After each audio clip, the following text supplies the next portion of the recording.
lei ha battuto un record, è il consigliere più presenzialista dell'anno.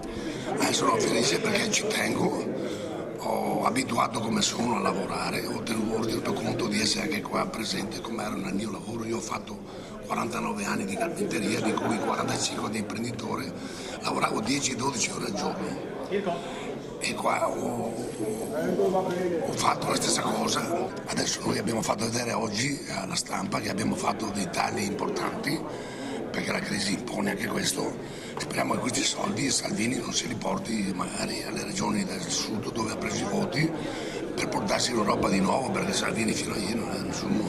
Si stanno ammazzando, anche oggi abbiamo visto nella stampa un altro imprenditore che si è ammazzato, che si è suicidato. Allora non è certo la politica di Salvini che va in cerca di voti al sud per portarsi a casa qualche scranio un po' più alto di quello che ha. A noi proprio di questa Lega non ci interessa niente. Luca, sai, io li voglio bene, ma stia attento perché questa Lega di Salvini non avrà un futuro senz'altro, secondo me, un pallone gonfiato.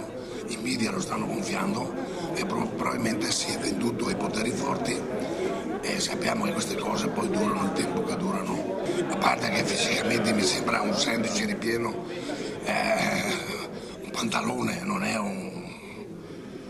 vorrei dire questo, pertanto farebbe bene stare vestito, a meno che non voglia far gola anche qualche gay magari.